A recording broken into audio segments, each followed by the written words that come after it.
Hola, buenas tardes. Nuestro grupo está conformado por Catarina Paso, Cris Clavijo, Gustavo Hernández, Jason Tuirán, Gisela Contreras y quienes habla, Juanita Lombana. El día de hoy les vamos a hablar sobre las algas.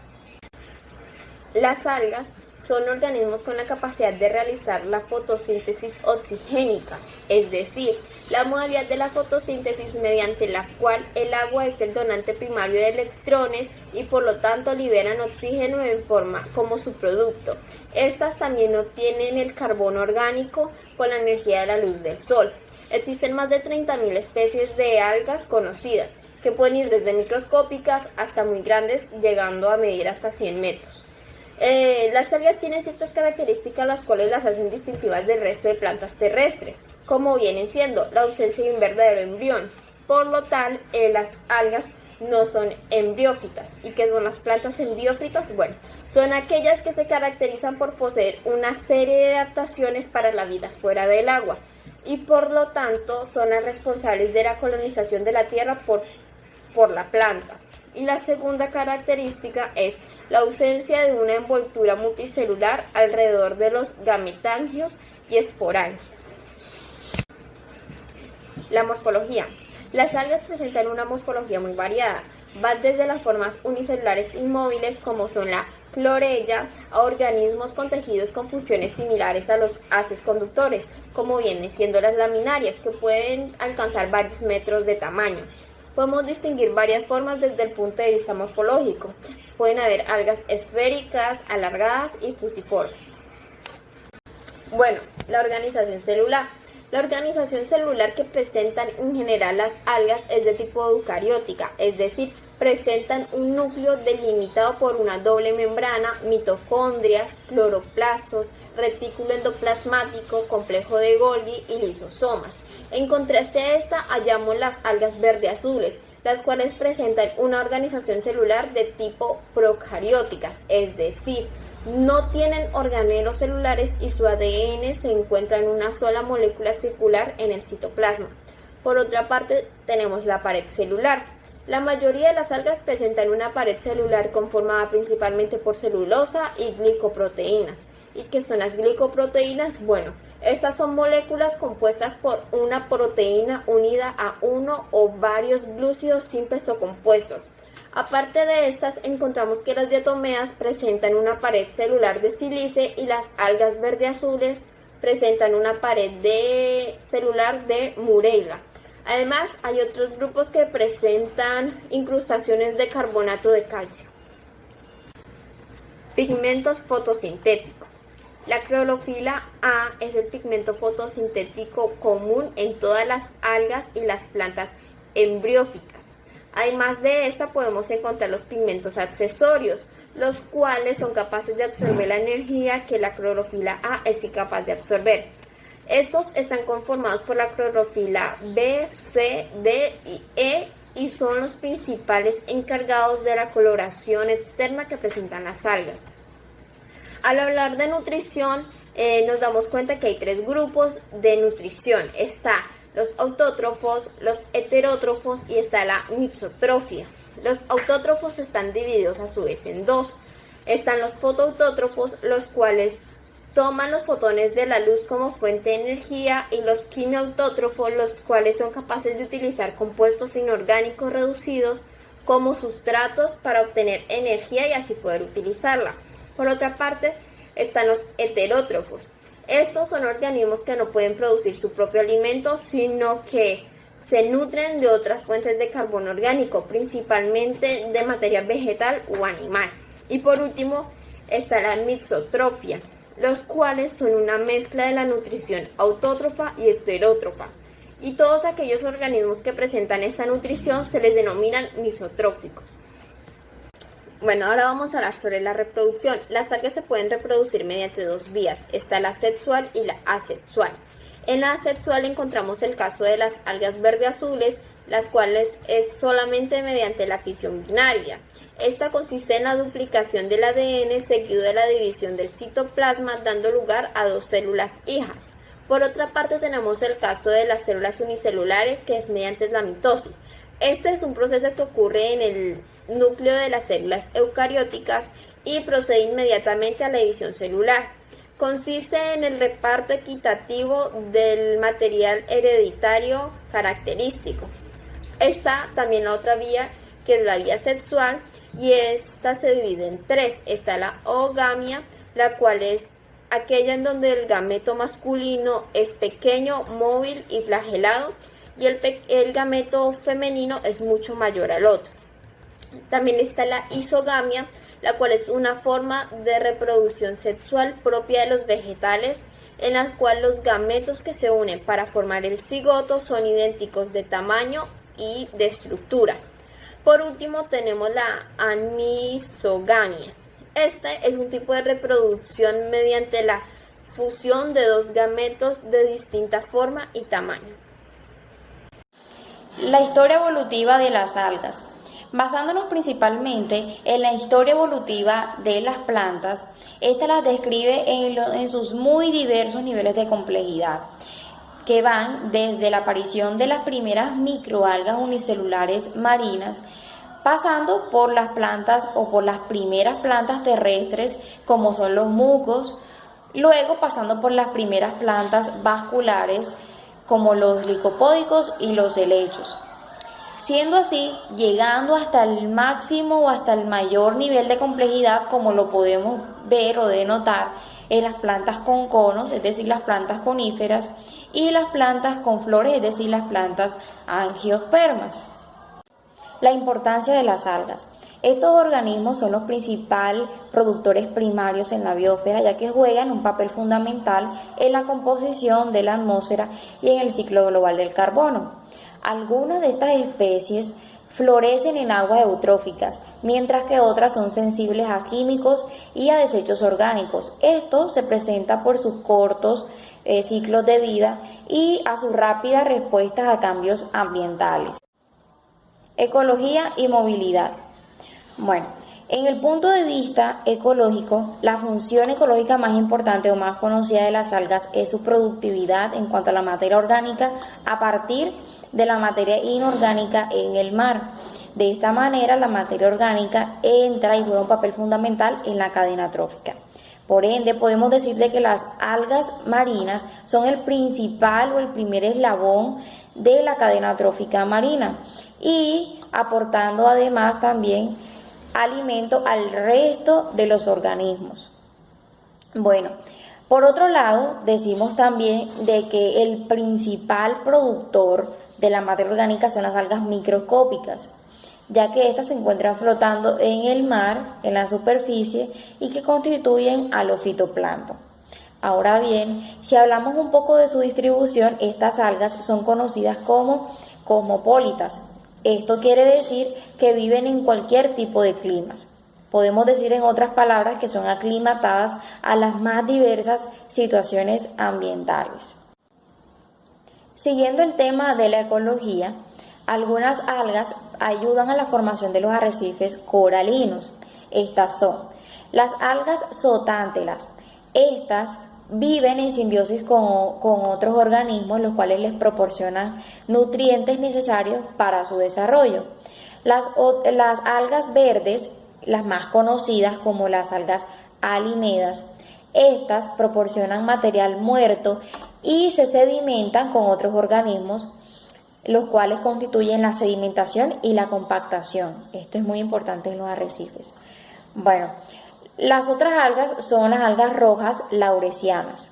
Estas cumplen un papel fundamental, ya que son el principal refugio de las langostas comerciales en su etapa larval y en su etapa juvenil. Estas son las importancias de estas algas para los arrecifes coralinos. En temas de movilidad, la mayoría de las algas se desplazan libremente por las corrientes de agua. Algunas crecen ancladas en sedimentos, en plantas y en rocas. Ahora bien, para detectar la movilidad de algunas de las algas tenemos dos tipos: las algas verdes, que usan flagelos para movilizarse en áreas pequeñas. Esto quiere decir que su movilidad es limitada, a comparación de las algas multicelulares, las cuales utilizan esporas para moverse. y de esta misma especie otros organismos maduros quedan anclados, crecen anclados en rocas, plantas y en objetos estacionarios. Clasificación de las algas. La forma más sencilla para poder dividir las algas es dividirlas en dos grupos. Uno sea macroalgas y el otro microalgas, porque si las dividimos por colores se nos haría un poco más difícil, ya que en la misma especie pueden existir variedades de colores que serían imposibles de poder clasificar. En las macroalgas encontramos la clorofita o algas verdes. En este grupo nos daremos cuenta o nos fijamos que todas las algas contienen clorofila A y B. También almacenan sustancias de reserva como lo es el almidón. Las podemos encontrar en hábitat sea de agua dulce o de agua salada, ya que tienen una buena forma de adaptación. Rhodofitas o algas rojas. Este es un grupo bastante importante, ya que cumple funciones como la fotosintética. También que encontramos en ellas clorofila A y D. Aparte de eso se puede hallar pigmentos de ficobilinas y carotenoides. Este es un grupo bastante amplio, ya que tiene 6.000 especies. Aparte de eso, su principal característica es que se puede hallar en el lecho marino a una profundidad de 130 metros. Las algas rojas son también importantes porque se utilizan como alimentos. Aparte de esto, se pueden producir dichos productos, uno de ellos muy reconocido que es el agar, que es una gelatina natural. Fagocitas o algas pardas. Estas algas son muy conocidas y muy comunes en las costas que son rocosas. Como todos muy bien sabemos o hemos logrado ver cuando vamos a playa, estas algas se pueden encontrar flotando. Estas algas son de color verde oscuro, pueden encontrarse de color marrón, pero se debe a que tienen un pigmento que se llama fucosantina, que le da este color tan específico o tan diferente a las demás. Este pigmento solamente se encuentra en esta alga, por eso es que se hace muy común este color. Tenemos que tener en cuenta que en este grupo se encuentran más de 1.000 especies. Se dice que son una de las especies más grandes y más comunes que se pueden encontrar en las playas.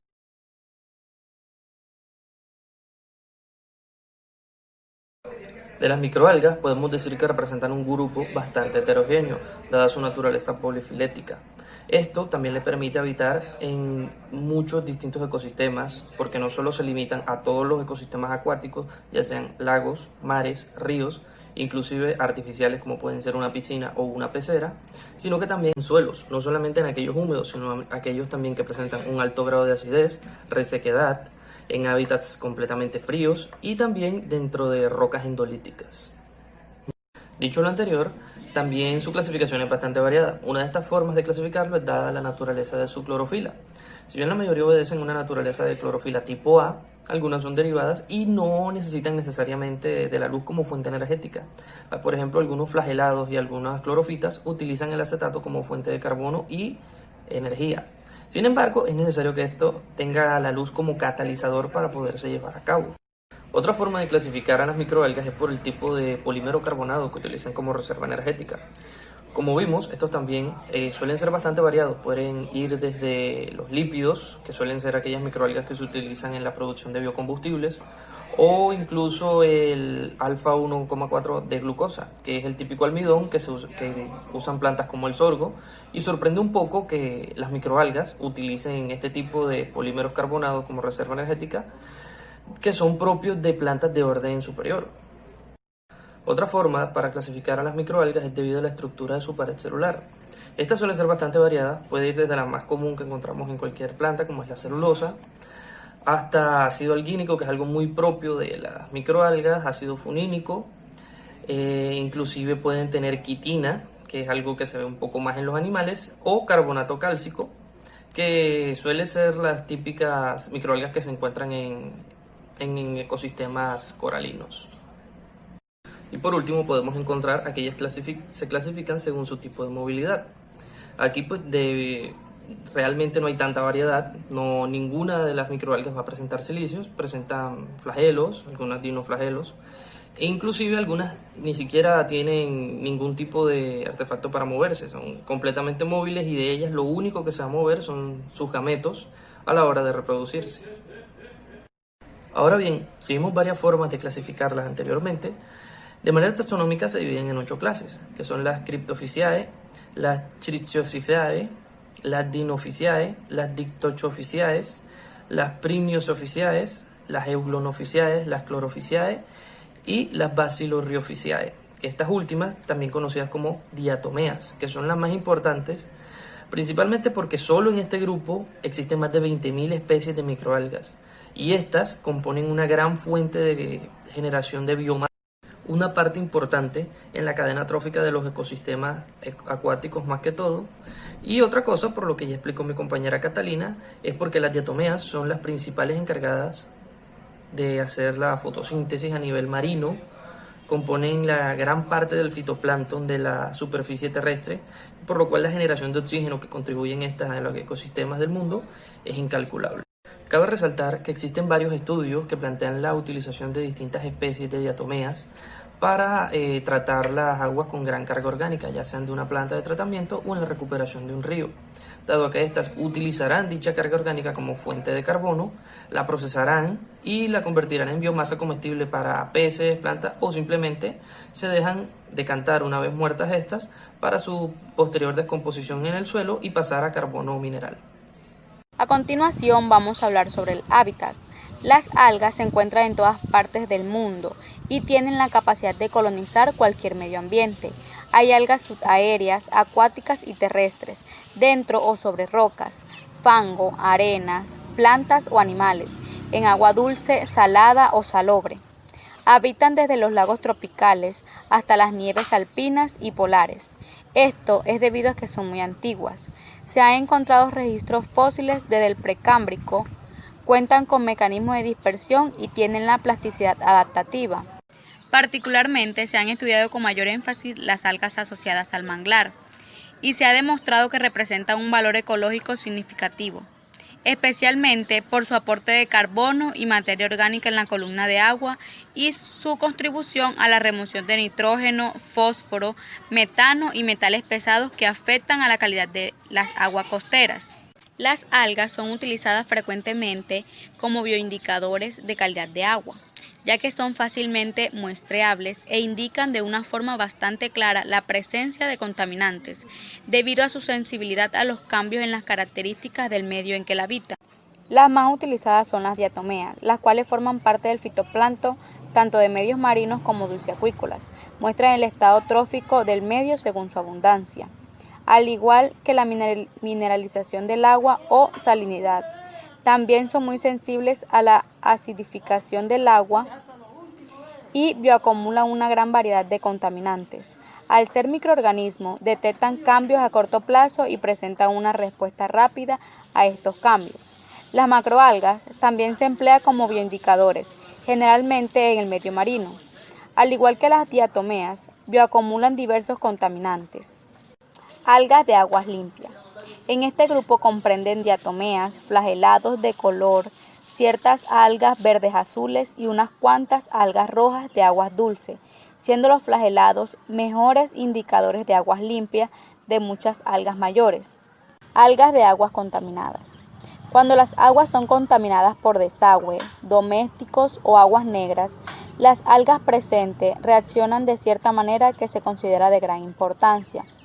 En el proceso de purificación natural, las algas oxigenan el agua y utilizan también los subproductos de procesos de depuración.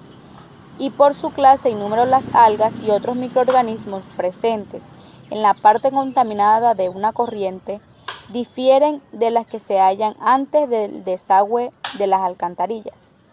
A medida de que las aguas negras sufren el proceso de descomposición en la corriente, el número y la clase de microorganismos continúa cambiando, hasta que, en último término, la flora y la fauna acumulada acuáticas del agua purificada llegan a hacerse en cierto modo similares a las que se encuentran por encima de un punto de contaminación.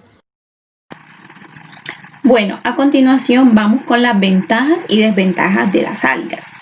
Las algas marinas aportan grandes minerales, vitaminas, proteínas y carbohidratos a los organismos. Dentro de las vitaminas tenemos la vitamina A, B, C, D y E.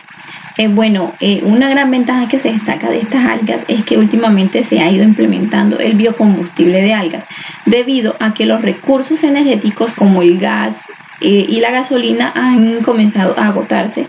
Los científicos han ideado una manera de producir combustible a partir de este material vegetal. El contenido de aceite en las algas es de hasta un 40% procesable para producir biodiesel. Las algas con altas concentraciones de hidratos de carbono pueden ser utilizadas para producir etanol.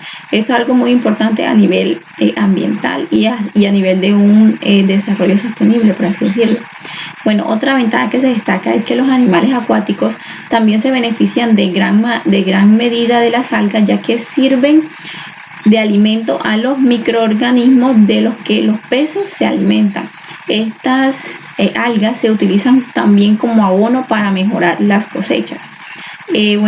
Las algas bentónicas tienen una gran capacidad para responder rápidamente a los cambios ambientales, y esto se dice que gracias a su corta historia de vida, estrategias reproductivas y estructuras especializadas. También una gran ventaja muy importante que es que proporcionan sombra a los animales acuáticos que viven en los estanques, y además de esto ayudan a la producción de oxígeno, y esto es algo de lo que los organismos acuáticos se benefician muy bien.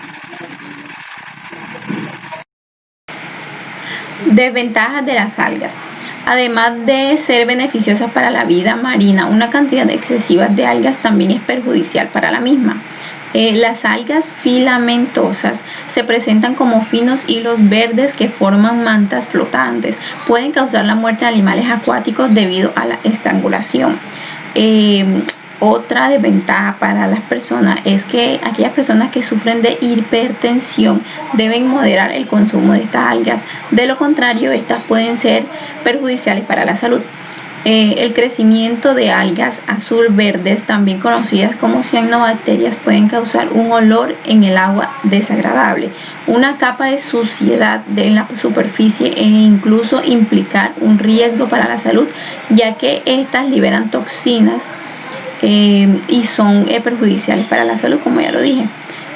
Las algas también matan la belleza del medio ambiente, ya que los estanques cubiertos de algas se ven sucios y feos. Y también pueden ser agentes que producen dermatitis y alergias.